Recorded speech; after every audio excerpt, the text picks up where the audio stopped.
is Michael Kavanaugh, Washington Post. I do the Comic Riffs blog. I'm a columnist, cartoonist. You can go to washingtonpost.com/comic riffs, and within the few days read about Cal and other people in this event. I just want to thank Mayor Judd Ashman because he makes this event go. Thank all the workers, all the volunteers, and he's exceptional about recruiting talent year after year, including Cal here. You know, I've met Cal, almost a decade ago, and there's so many layers to how funny he is, but also he's worked for The Economist for almost 40 years, and he's been with the Baltimore Sun since about, 1988, 1989, and he has this ability. As you know, a lot of comics can't go to England and be funny. It's a different kind of humor. It's overstated here. Cal has said American humor is like the teenager. And over there, he said in Britain, it's like the middle-aged old fart kind of humor. But he has to be able to traffic in both week after week. And he is maybe, I think, the only cartoonist I can think of who can do that. He went to Harvard. He played semi-pro basketball. Yes, semi-pro basketball for years. And he was taller, you know. Hunching over the table will shrink you. And yeah. Yeah, exactly. It shrinks you. It shrinks you. But one thing that Cal is exceptional at, you know, he's an amazing draftsman, Pulitzer finalist, Overseas Press Club Award winner, a raft of other awards, deservedly. But he's brilliant at the humor, at the art. He does everything well, which is a rare thing in this media world. And it's really is decades of craftsmanship. So what you will see from him today, not only speaking with this incisive wit and true insight into politics, but you will get to do interactive. You may even be able to create your own Donald Trump, if that's what you want to do. We were just back there, and he was going through the motions of physically every characteristic. And I can guarantee by the end of this, you will see Donald Trump in a new way as you've never seen him. Yeah, that's right. So please welcome to the festival, Kevin Kallaugher. Thank you. All right. Thank you. Thank you, Mike. Thanks, Mike. Mike Kavanaugh, ladies and gentlemen. Give it to my lovely assistant. Yeah, thank you very much, Mike. So thank you all for coming. Okay, each one of you. I should have like a special prize that I give out to each one. In fact, you know what? Actually, it will, because I'm going to do some drawing, and I'll pass them out to you. You guys get to keep the drawings after I finish doing them here today. Okay, so the reason why I'm at a book festival was because I did have a big book that came out a couple years ago. This book here, called Daggers Drawn, a big, huge collection, 35 years of cartoons that I have done for The Economist over the years. And for The Economist and the Baltimore Sun, I have published about 8,000 cartoons and about 140 magazine covers as well. And today I want to give you guys kind of a little insight into the crazy world of what it's like to be a cartoonist, a political cartoonist in this time during this crazy election, but also at this very dangerous and concerning time. It was just over a year ago that 5 of my colleagues were murdered in Paris because of doing cartoons. And I can tell you that to be a cartoonist today is not necessarily a fun job. It can be a very stressful job, very difficult job for many of my colleagues, both here and around the world. So I wanted to give you guys kind of a little insight into this very special practice. But I see that there's a blank piece of paper here, and whenever I see no, I brought my own pens to write with. I brought my own pens. I always come prepared. And I saw a blank piece of paper here, and I felt I got to do something on that. And it reminded me a little bit of the first drawing that I remember actually physically drawing, which was back in 5th grade. At St. Thomas the Apostle School in Norwalk, Connecticut. Anybody want to give it up from Connecticut here? Anybody from Connecticut? So Norwalk, Connecticut, St. Thomas the Apostle. And it was music class. And I had this nun who would sing during class with her eyes closed. And I thought I had to get this down on paper. So it looked a little bit like this, if I have recollection, you see. She had, you know, a little button nose that was kind of like this. And her eyes would be squeezed shut like this, and she'd have curly hair that would kind of peek out from underneath the habit that would go drag down like this. And then I drew her mouth the size of a battleship, okay, just like this, okay? Singing away here like this. And, you know, I was doing this cartoon basically for my own purposes, but the girl sitting next to me got a hold of this cartoon. She really liked it, grabbed it off my desk, had a giggle, passed it to the boy next to her, and then soon the cartoon was circulating around the class, and I was a star, right? A star. 12-year-old, the peer affirmation was astonishing until the nun got a hold of the cartoon, right? And she did something that you don't hear very much these days. She took me by the ear down to the boys' room and made me take a bite out of a bar of soap and said, "Don't you draw another cartoon like that again?" And I've been doing them ever since, okay? Ever since. But one of the things that I learned is that she was one of the best possible teachers to be a political cartoonist, because she taught me a lot of lessons that have subsequently come to pass many times in my career. So the first was that cartoons are instantaneous. People respond to them viscerally and quickly. You absorb them in very fast fashion. The second is that for those of us under the thumb of authority, you know, you remember what it's like to be in a classroom. That teacher up front is the boss, it's the tyrant, it's the king, and you feel you're under the thumb.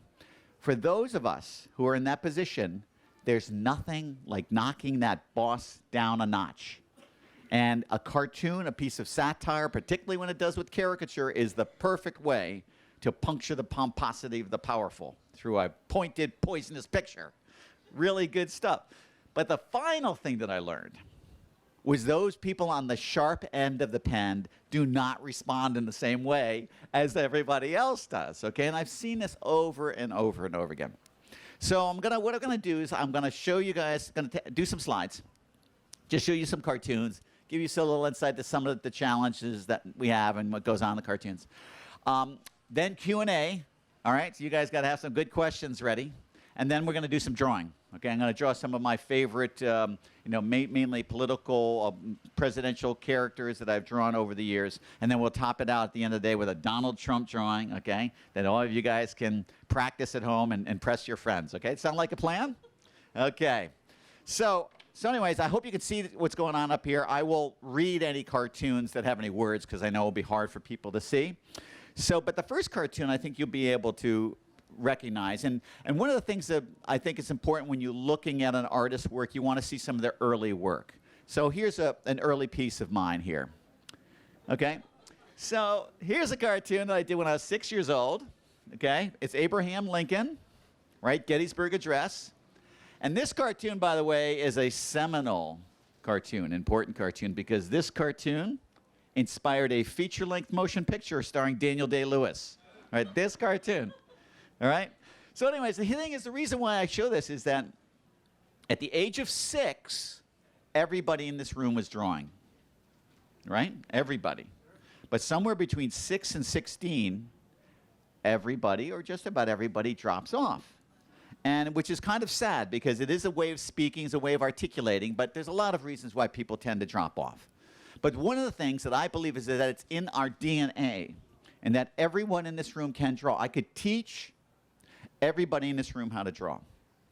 Now, that doesn't mean I could turn you into an artist. That's a whole nother thing. Because becoming an artist is like learning a new language, but then writing poetry in that language.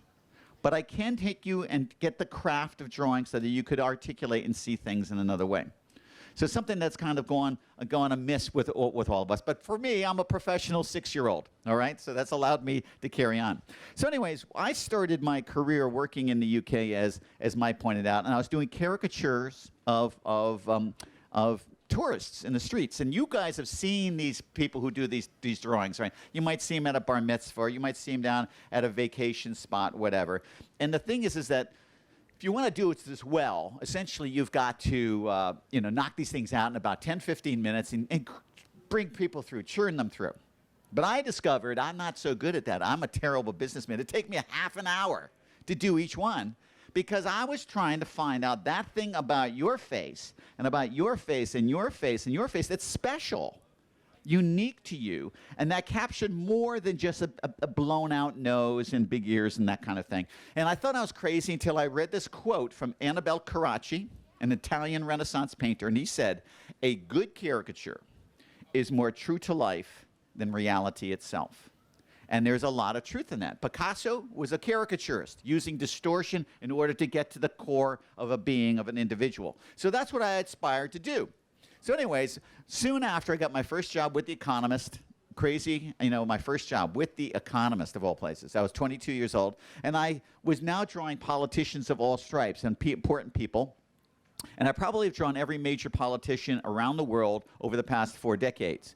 But American presidents are ones that tend to get you a lot of attention, because not only are they the president of the United States, they tend to be a larger-than-life character as viewed by people and citizens around the world. And my cartoons of, George W. Bush have gotten a lot of attention, including this cartoon. This cartoon appeared right after Hurricane Hugo hit, and it was about how the Bush administration at the same time was unraveling. And here's a cartoon appeared on the cover of The Economist with no words, just the picture, and that kind of told the story of what was going on. So during an election time is really a great time to be a caricaturist, because you get to draw these new characters, and then you help the audience, the voters, to understand who these characters are, and maybe also take on their follies. And I discovered that, by the way, this picture is, I don't know if are you guys familiar with the Hay Adams Hotel down in Washington, D.C.? Well, they've commissioned me to do a bunch of work for them. So this is a beer mat. So if you go down to the bar on the bottom floor, called Off the Record, they have all these beer mats, and you'll be able to collect them for free. They give them away. Got caricatures of politicians, and my cartoons are on the wall there as well. So anyways, you're doing all these major characters and politicians and, people that are either have been famous or soon to be famous. And part of the reason when I like being a cartoonist is that you're helping educate the audience as to the important people that you have to be paying attention to over the years. Including vice presidents like Dick Cheney. You might see the guy, the hunter on the left says, "Not a quail," on his head. Okay, so we do, you do both Republicans and you also do Democrats, like the vice president here. And he says, in case of emergency, there's a muzzle there for him. So I started off as a caricaturist. I was doing caricatures in Great Britain of many people. But if any of you have ever traveled, one of the things that you learn as an American abroad, that everybody holds you personally responsible for everything that goes on in this country, right? So as a result, as an American living abroad, I began to get more interest in what was going on politically, and decided to combine that with my interest in cartooning and become a political cartoonist. So when you're doing political cartoons, not only are you doing caricatures, but now you're doing famous, important people and telling stories with them. An example might be is Barack Obama, whose face looked like this in 2008, right? A young guy. But 5 years later, what did he look like? He looks like this, okay? And the story of what's going on can be told in his face. The wear, I call it the combination of gravity and gravitas working on the face, right? And also, by the way, it's not just American politicians who suffer in the same way. This is David Cameron, who's the Prime Minister of Great Britain. When he came into office a few years ago, he had a face that the people said it was like a baby's bottom. It was very, very smooth and shiny. But he had to go in and start immediately making lots of cuts to the government. Cuts. And it was amazing that within 3 or 4 months, he looked like this. So people change a lot when they're in office, okay? So anyways, I have done, in addition to doing caricatures like that, I've also done 3D work, including making sculptures of George W. Bush, and 3D digital ones like this one here you see of John McCain. So anyway, so now I'm a political cartoonist. I'm now using political cartoons as a column, as a way of telling a story and getting a point across. I'm using caricature, this skill set that I so love and I think that is so powerful, but I'm using it as a way to pass on, as a vehicle for a message. And so over the years, I've done many cartoons on international subjects, but I also do a lot of American subjects, because in addition to being the cartoonist for The Economist, as I told you, I'm the cartoonist for the Baltimore Sun. 2 very different audiences. The Economist, international, read by CEOs all around the world. The Baltimore Sun, a very local audience. And so we use, as a result, cartoonists like myself, we have our own language, including symbols like, the donkey and the elephant. One of the other great symbols, of course, is Uncle Sam, and I've used Uncle Sam many times. I want to show you a couple of Uncle Sam cartoons, some of my favorites. This is one that took place in Cuba. I was in 1999. I had just come back from Cuba, where the Orioles, you might remember, went down and played a game against the Cuban national team. I went with them and then did a lot of research into what was actually happening on the island at the time. I come back and did this cartoon. So there's Uncle Sam, and he's got a megaphone. He's saying, "People of Cuba, why stick with that dictator idiot Castro when you can freely elect your idiots like we do?" All right? So this is during all the, the Monica Lewinsky nonsense and all that sort of stuff. But then this is good. This is one of my favorite ones when it comes to dealing with Uncle Sam as a symbol. This one, on the top it says, "What foreign enemies think Americans are looking for, world control. What Americans are really looking for is remote control." All right? That's what we're really all about. So again, the Uncle Sam, the symbol, something that's part of the language for cartoonists. 9/11. Now, one of the things that you have to know that if you're going to be a political cartoonist, not all cartoons are funny. As an editorial cartoonist, I like to say that I live within two polarities. Editorial that is serious and cartoon that is funny. And every day I like to plot myself in a different part of that spectrum according to the appropriateness of the subject matter. And you remember, everybody remembers that day and the weeks that followed 9/11, that there was not a lot of laughter going on. There's, in fact, people were actually saying, will we ever laugh again? And I like to say that actually cartoonists help lead the way to bring us back and reintroduce humor to the dialogue. And partly because humor is a very human and healing attribute, isn't it? It separates us from the beasts. And we all know situations where we know where a well-placed joke at a time of sorrow has helped lift a lot of people's spirits. And so over time, things did happen. And here's a cartoon, for example, I did. This was not actually done right after 9/11, but this one was done 10 years after 9/11, but tells a story in 5 panels, what happened to America after 9/11. Now, first, you might remember, of course, we went into Afghanistan. We see a threat there. We go after it, and what happened? Oh, it wasn't quite what we thought. But then, oh, Iraq, now we're going to go in there because that looked like a threat, and that was maybe a little worse. So now when it came to thinking about what to do with Syria, we were a little more cautious. A little more cautious when it came to Syria. So this also introduces one of the interesting tricks for being a cartoonist, and that is storytelling. Now, many people think of a cartoon. What do you think? You think of a single panel, something going on in it. But actually, often we use multiple panels because a single panel cannot tell the full story. And as a result, you need to have what I call visual timing. And we all know jokers, comedians stand up here to tell a joke.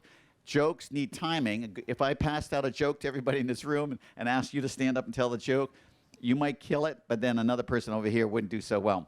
Cartoonists, we need timing, where we lead everything up and then deliver the joke in the last frame or at the last minute. Now, elections, as I said, are great times to be a cartoonist. And also partly because there's so much material out there, but also because you, the cartoon-consuming audience, are geared in. And as a cartoonist, I don't need to explain as much about the story. I can assume a great deal of knowledge.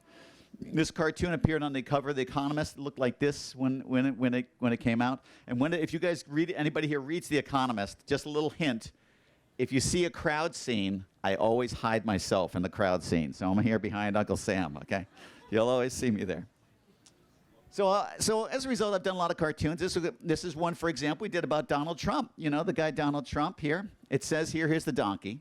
Donkey saying, "I wasn't sure about my candidate at first, but now she's growing on me." And the elephant saying, "Well, he's growing on me too, only he's a tumor." Okay? So, that's kind of where the Republicans, I think, are feeling generally these days.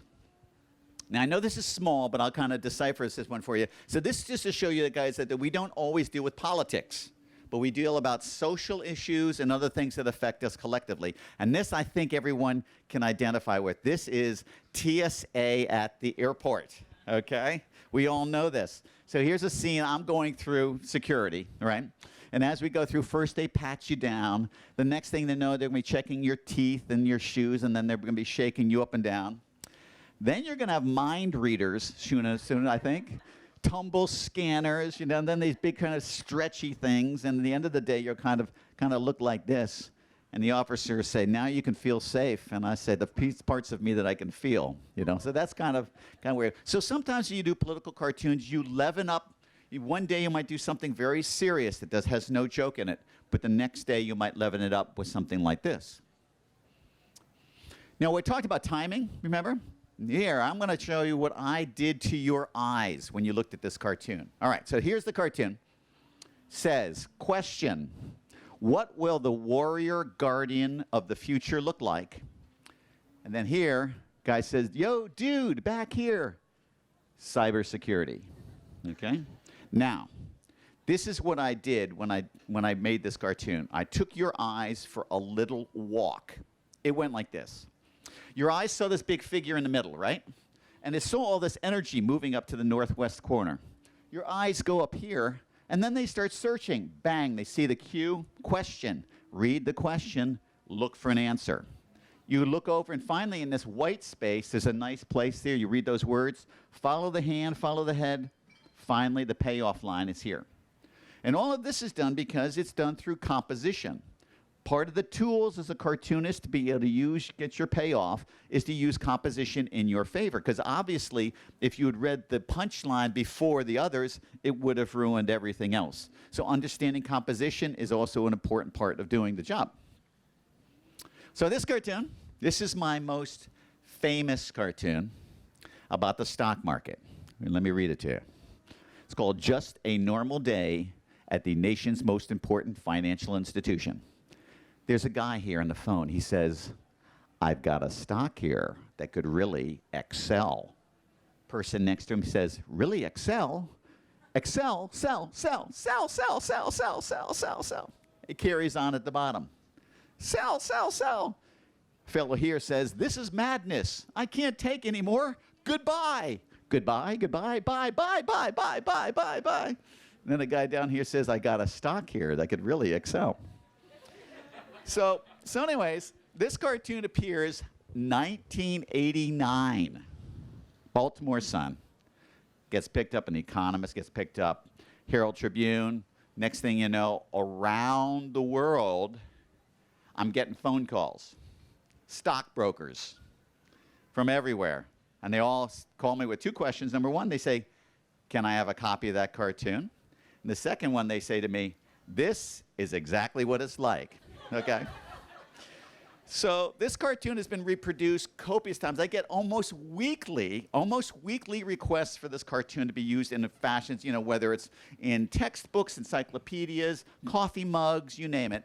Last December, I got a request from a financial firm in Hong Kong that wanted a copy of that cartoon 12 feet wide, 10 feet tall, so they could have it on the wall in their lobby when people came in. So sometimes it shows if you get a cartoon just right, it really kind of hits the nose hits the nose. All right, so now one of the things I got to tell you about being a cartoonist, you tick off a lot of people. In fact, one of the things about my job is that every cartoon I do angers somebody. In fact, probably angers a lot of people. And 85% of my contact with the public is negative. People who are offended by it. Because people who like your work, they don't tend to let you know. And yet, there are certain subjects that clearly get people going.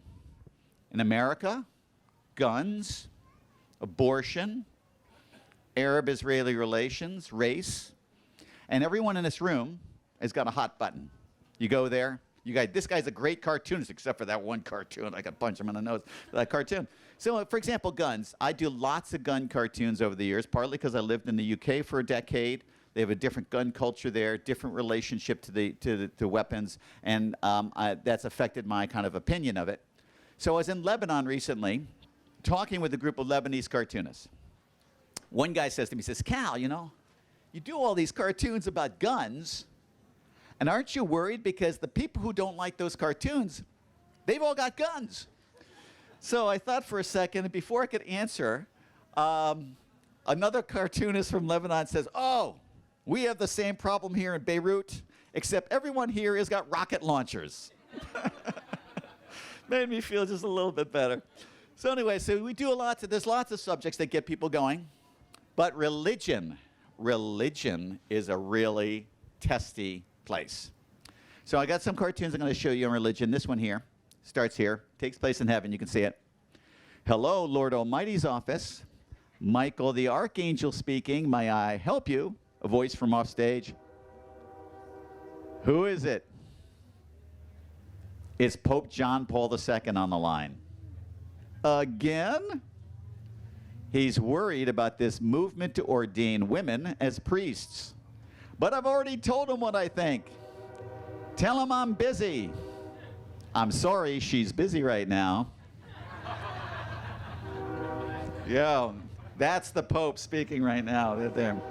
So anyways, this is actually quite an innocuous religion cartoon, as you can imagine. However, when we talk about some of the issues that have been plaguing both political discourse internationally and the cartoon discourse specifically, starting a decade ago when cartoonists in Denmark portrayed the Prophet Muhammad and the subsequent protests, riots around the world where scores and scores of people were killed, and the tensions that followed that culminated last January in the death of 5 of my colleagues in Paris. So here's a cartoon that, we have to kind of address these issues, and I try to still, understanding that we live in a much more precarious time. This cartoon, for example, you have this group here on the left, and they're saying, they say we Muslims no longer need to live under the thumb of Western imperialists, but instead the radical Islamists want them under their thumb. So during these times, it has been a trying time and a curious time for cartoonists. I know many of my colleagues in Europe walk around with police escorts. When, in fact, if we had this meeting in France, for example, we would definitely have police all around here. A lot happened even in the few weeks after the Paris attack here in the United States. Whenever cartoonists get together, it was a cause of security concern. And by the way, this story is not over yet.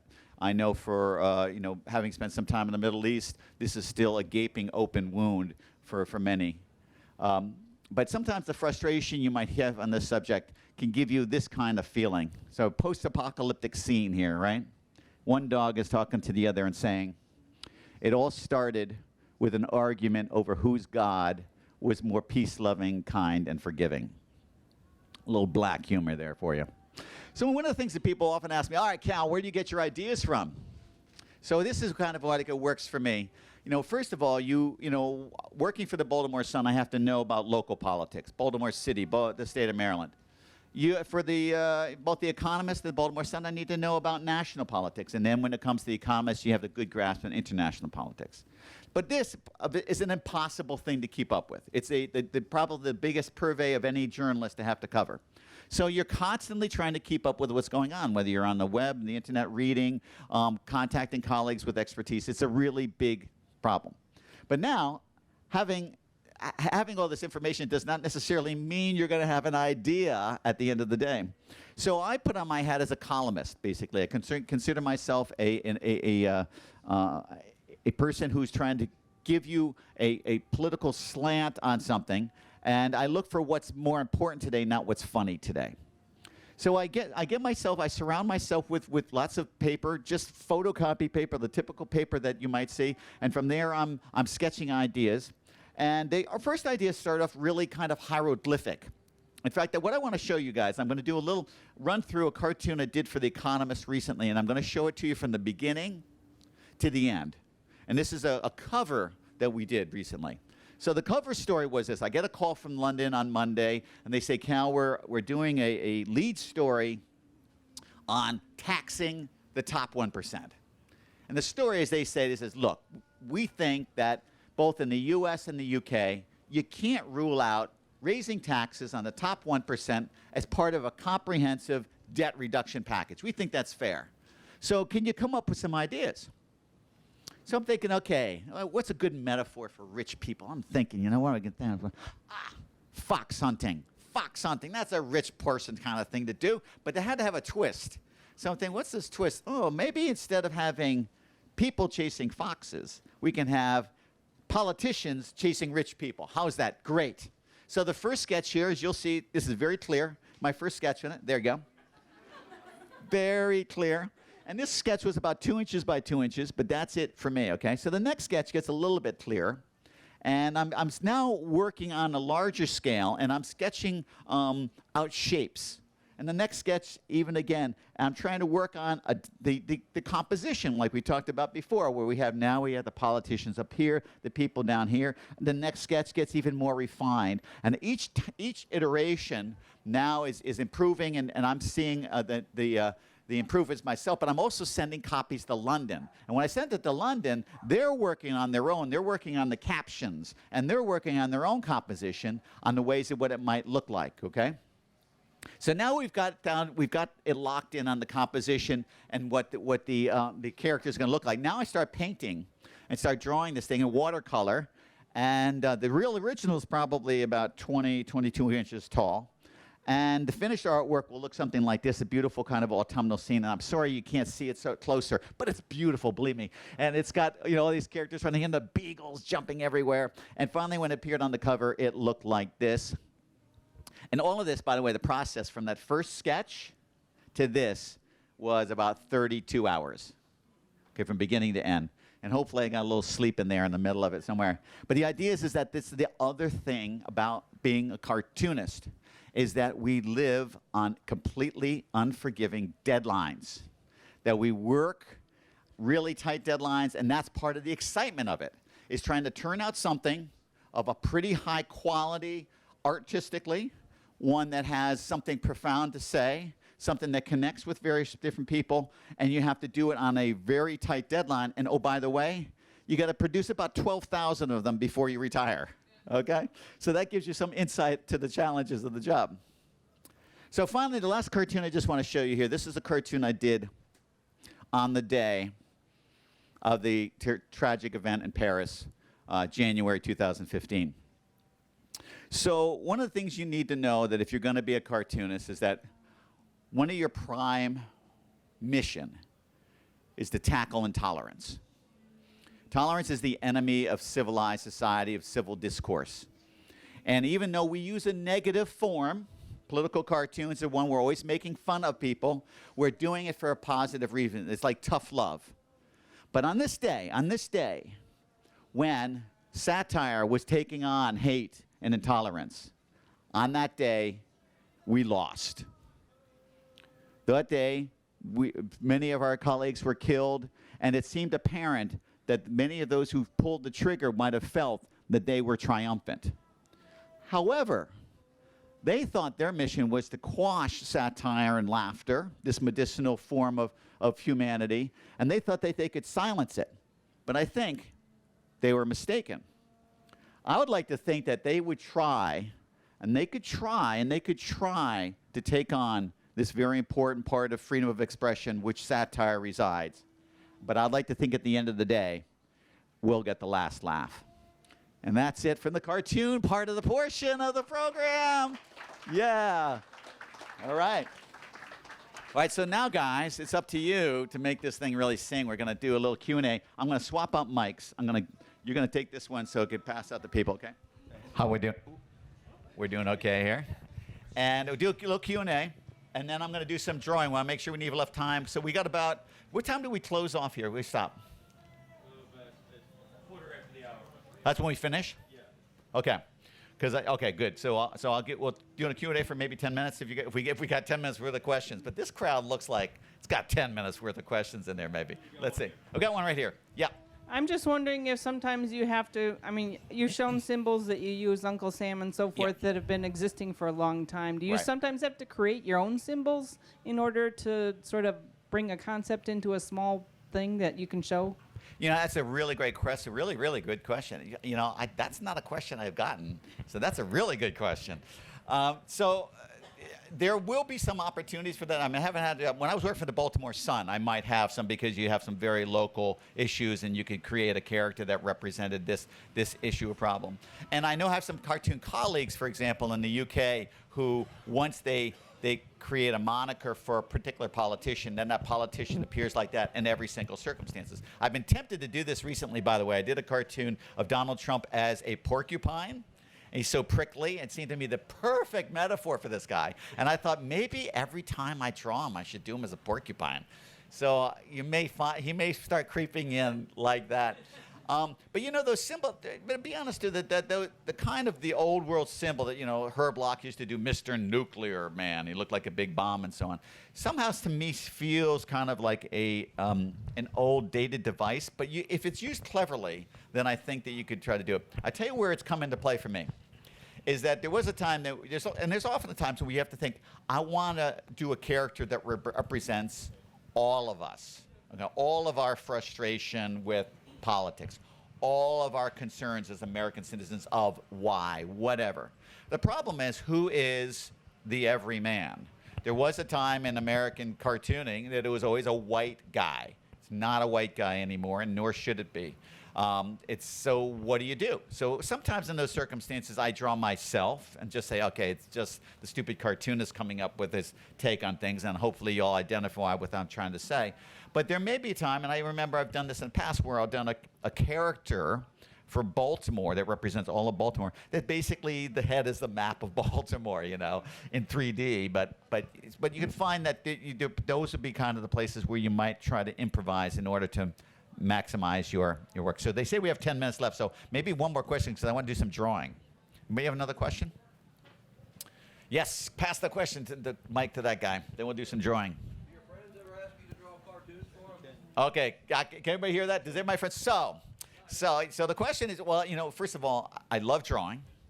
I draw all the time.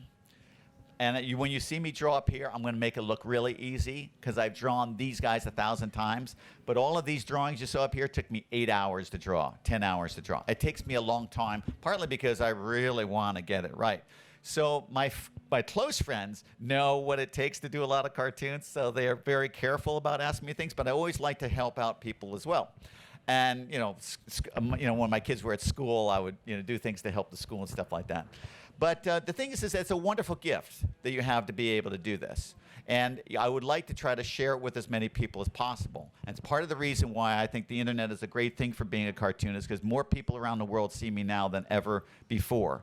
And I love also having the cartoons be an inspiration for other younger cartoonists and aspirational cartoonists. So if someone comes to me and says, hey, would you draw this for me? I might say, I've got this nice young cartoonist here. He'd really love to have a crack at it. That might be a good way to go. I've sent works to a great cartoonist, for example, who lives in the middle of Romania, who's this amazing cartoonist, lives in the middle of Romania.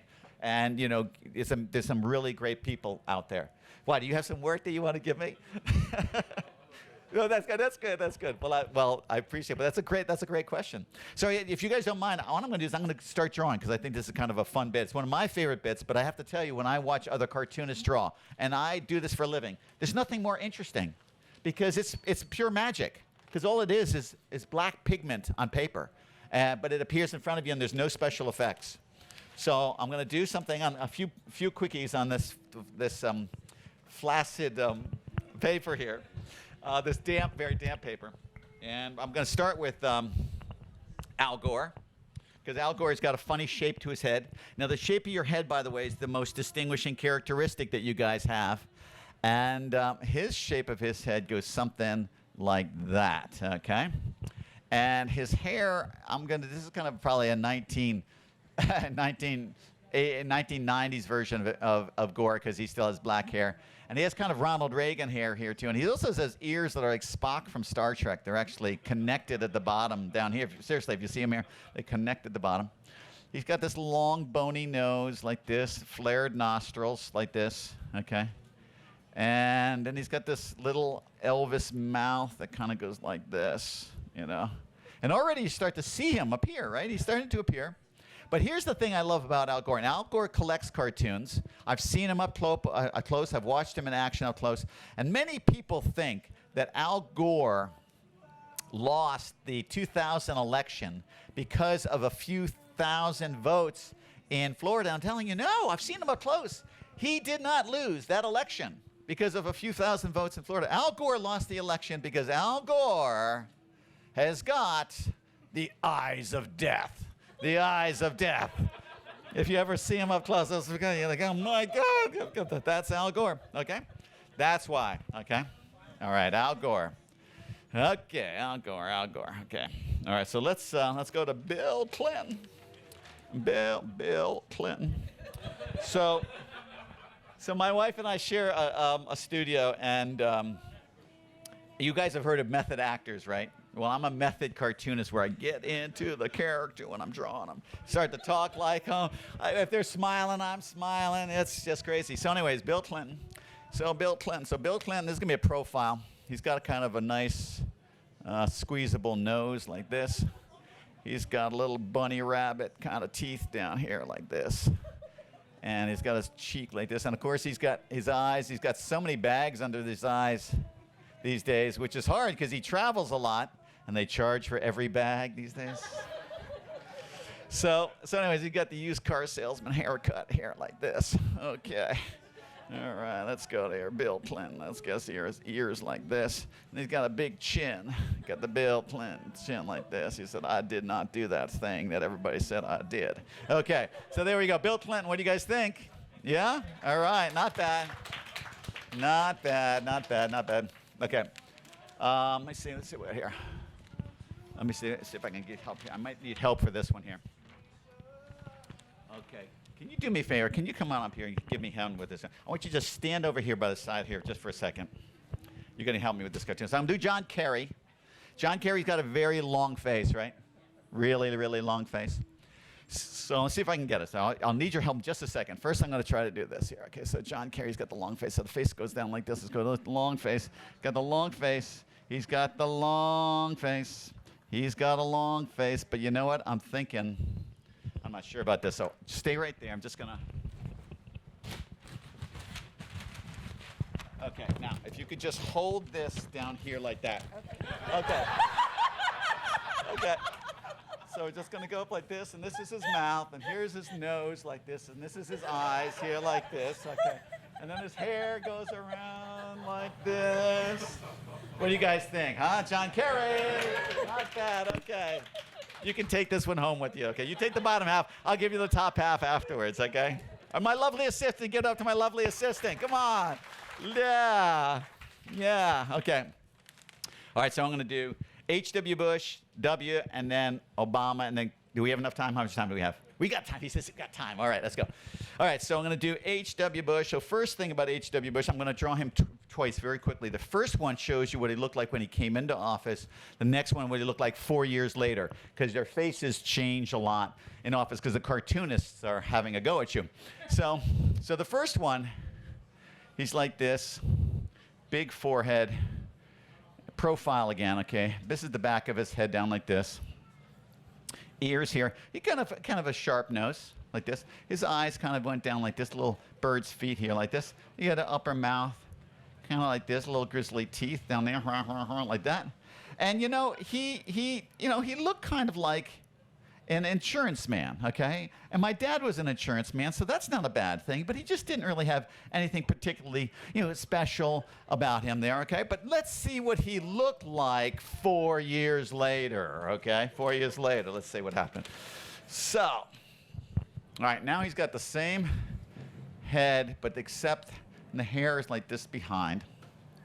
But he's got a light bulb thing going on with his head for some reason. His ear sticks out the back of his head for some reason. His nose is this like long, sharp knife. His upper mouth is like a bird's beak.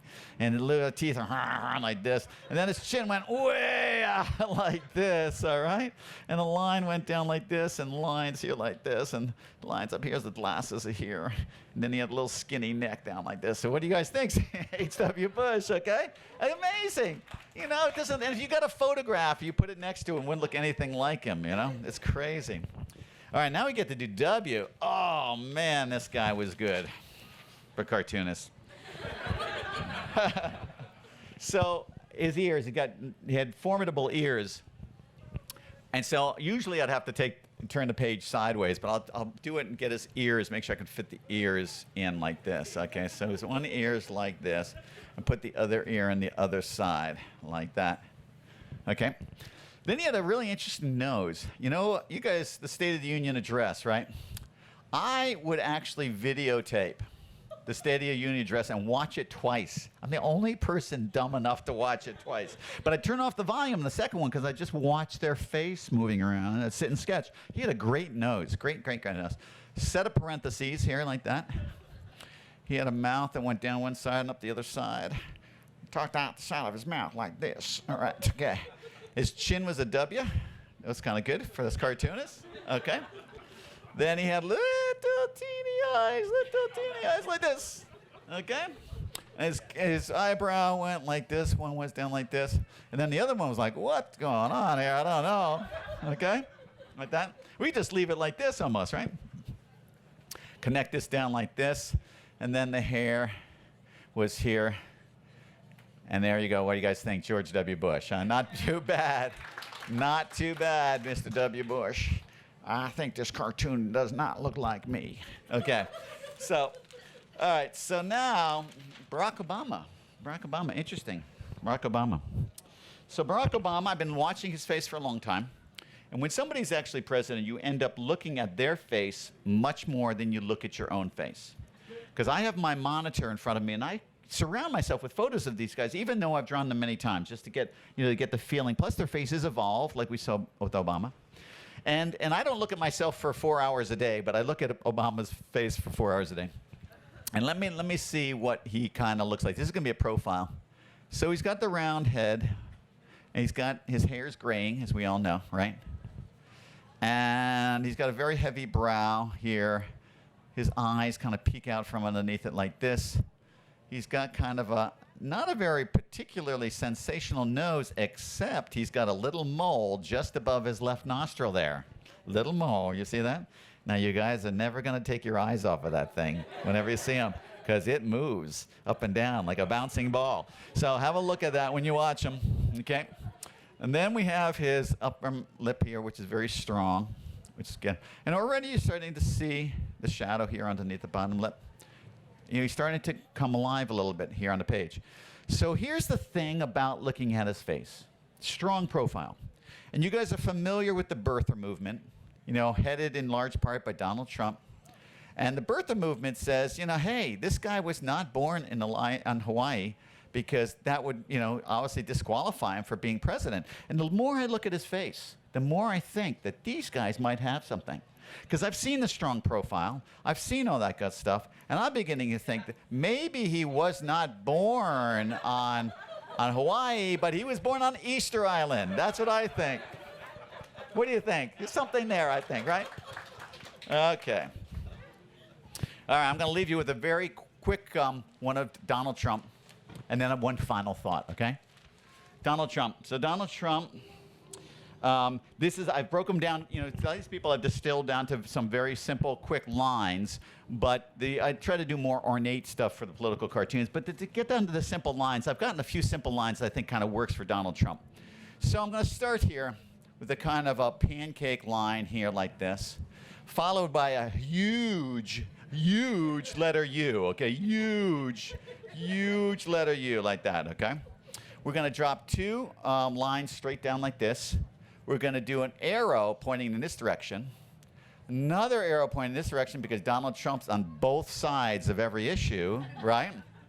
Then we're going to do a heart here for all his lovely women he's had over the years. Then we're going to have an O, a giant O, is because oh my God is what you're saying. We're going to do another U under here, another U under here. We'll put a line across here and fill that in. A couple upside down fish hooks here like this. Then we do another flat pancake line like this. Little ears here, a little flip for the back here, flip back here. And then here's the most important bit, though, the most important bit. You have to do a little circle, little triangle, and a string for the hot air balloon. So there we go. That's what we have for Donald Trump.